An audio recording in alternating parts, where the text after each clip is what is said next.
Good morning children's. बच्चों, हम लोगों ने पाठ अंतरिक्ष पर सुनीता विलियम प्रश्नों की चर्चा अभ्यास और स्वाध्याय के कर चुके हैं और आज हम करेंगे पेज नंबर 20 पर। यहाँ पर क्वेश्चन नंबर 3 पात्रों का परिचय। यहाँ पर देखेंगे बच्चों कि यहाँ पर 6 महान हस्तियाँ महिलाएं हैं और उनके परिचय उनके बारे में जानकारी हमें प्राप्त करना है। तो बच्चों यहाँ पर देखते हैं कि जो पहली महिला है यहाँ पर मुस्कुराता हुआ सा चेहरा, जिसका नाम है इंदिरा गांधी। तो बच्चों, इंदिरा गांधी स्वतंत्र भारत के प्रथम प्रधानमंत्री जवाहरलाल नेहरू की पुत्री थी। इनकी माता का नाम कमला देवी था। इंदिरा गांधी जी का जन्म 19 नवंबर 1917 को इलाहाबाद में हुआ था। बच्चों, इनकी शिक्षा इलाहाबाद और शांति निकेतन में हुई थी। शांति निकेतन यानी कि जिसे उस संस्था की स्थापना रविन्द्रनाथ टैगोर ने की थी। सन 1942 में इनका विवाह फिरोज गांधी से हुआ। ये लगभग 17 वर्ष तक भारत की प्रधानमंत्री बनी रही। इनके समय में भारत एक शक्तिशाली देश के रूप में उभरा। 31 अक्टूबर 1984 को इनके 2 रक्षकों जिसे हम लोग कहते हैं बॉडीगार्ड, बराबर, 2 रक्षकों ने ही इनकी हत्या कर दी। इनकी मृत्यु के बाद इनके बड़े पुत्र राजीव गांधी भारत के प्रधानमंत्री बने। बच्चों, अब दूसरा यहाँ पर है सानिया मिर्जा।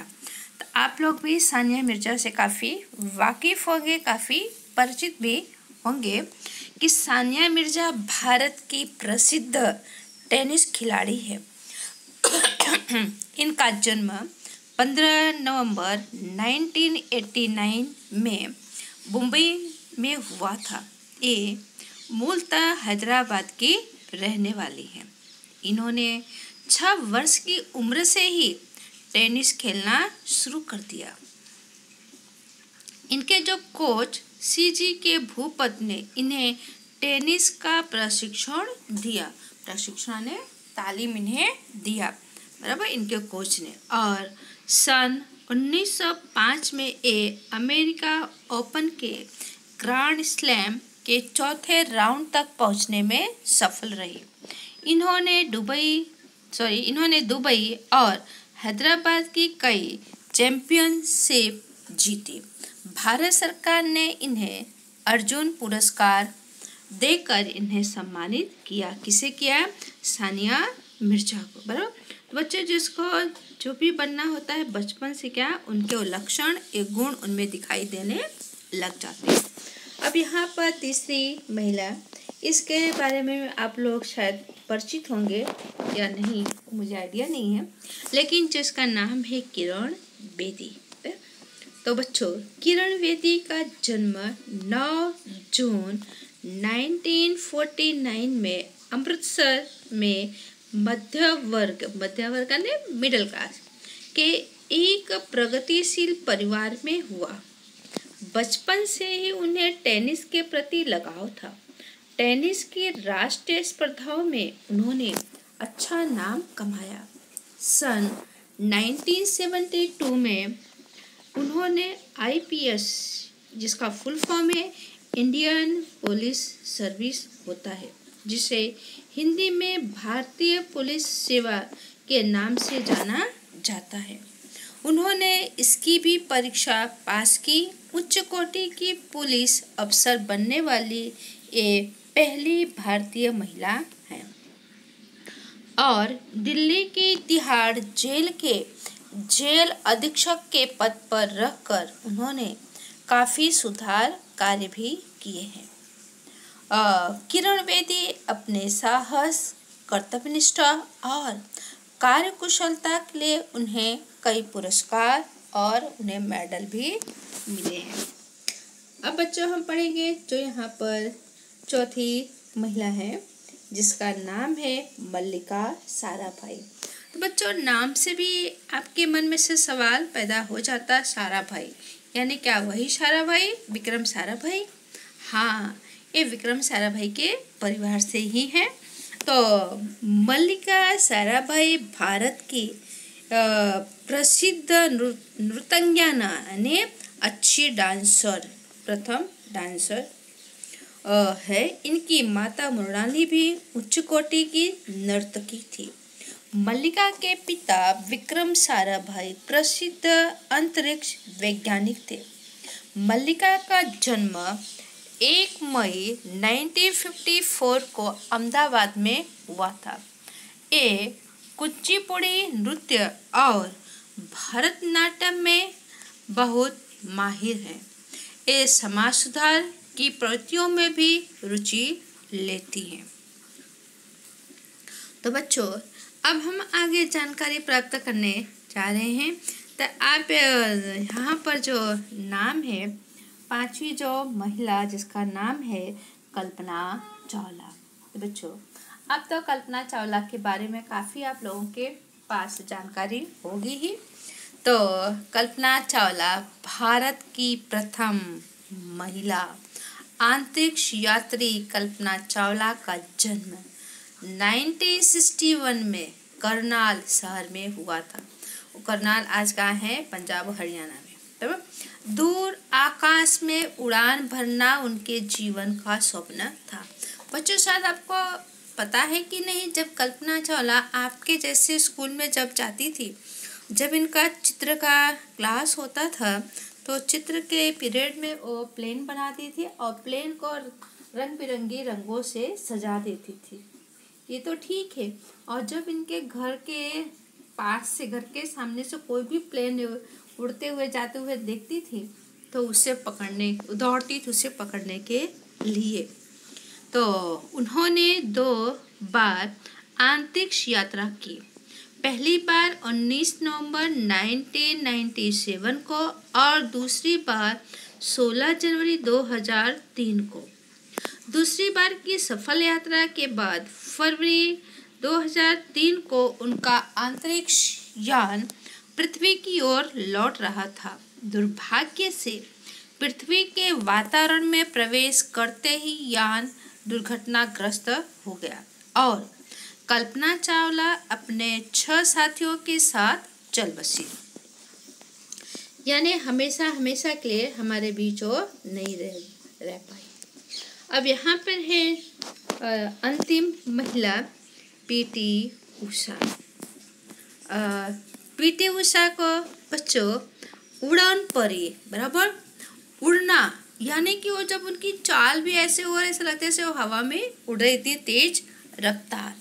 तो पीटी उषा को उड़न परी और स्वर्ण बाला के नाम से प्रसिद्ध पीटी उषा भारत की महान धाविका।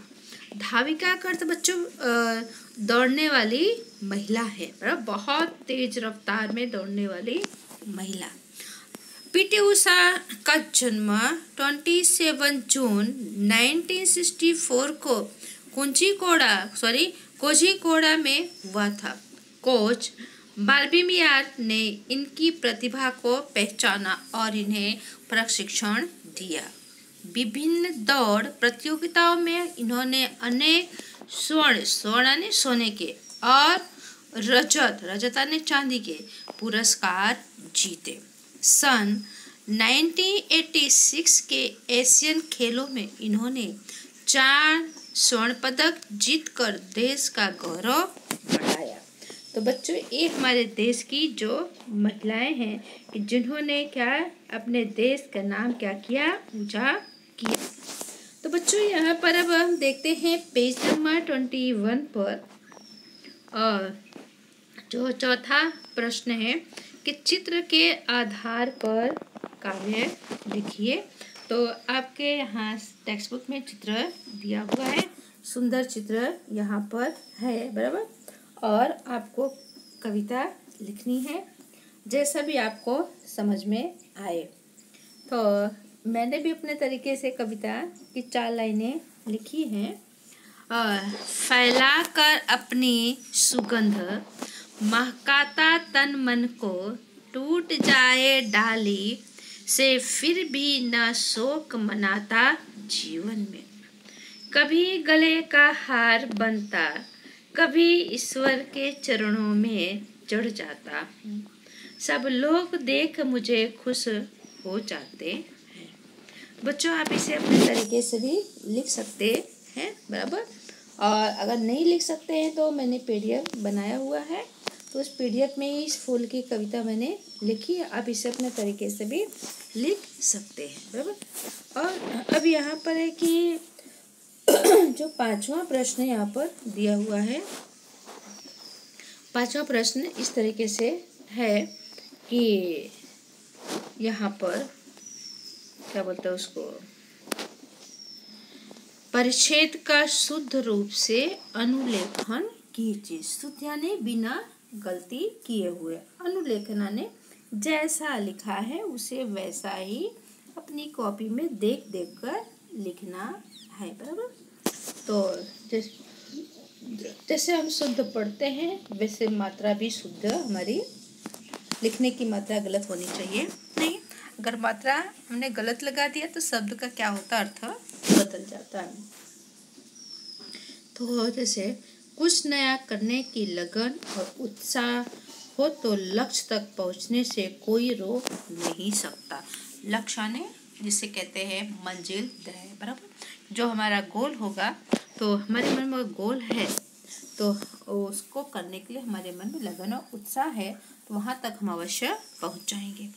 बचपन से ही सितारों की सैर का सपना देखने वाली कल्पना अंतरिक्ष यात्रा के क्षेत्र में सफलता प्राप्त करने के बाद चांद पर उतरना चाहती थी।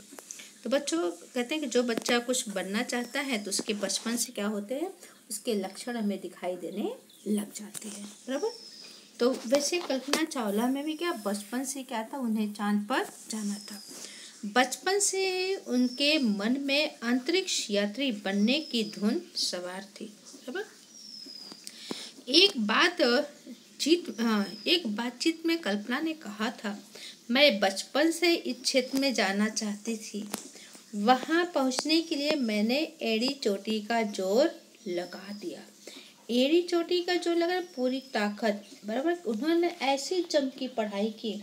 बच्चों, शायद आप कल्पना की बायोग्राफी के बारे में आप जानकारी प्राप्त करें तो आपको पता चल जाएगा कि कल्पना में मध्यम परिवार की थी और उस समय समाज हमारा रूढ़िवादी था। लड़कियों को स्कूल नहीं भेजते थे और कल्पना के पिताजी भी नहीं चाहते थे। कल्पना की माँ ने तो यहाँ तक कहा कि कल्पना हमारे कुल में पैदा तो हुई है, लेकिन बुद्धि इसकी खुद की है, हम इसे बुद्धि दे पाए नहीं है। लेकिन कल्पना ने जी जान से इतनी मेहनत की कि जिन्होंने हमेशा के लिए हमारे बीच में एक कल्पना ही बन कर के रह गई, बराबर। तो बच्चों, आज हम इतना ही करेंगे और बाकी आने वाले समय में जो भाषा व्याकरण का जो भाग उसकी चर्चा करेंगे। धन्यवाद, थैंक यू। और इसे अपनी नोट में सुंदर अक्षरों में इसे लिख डालना।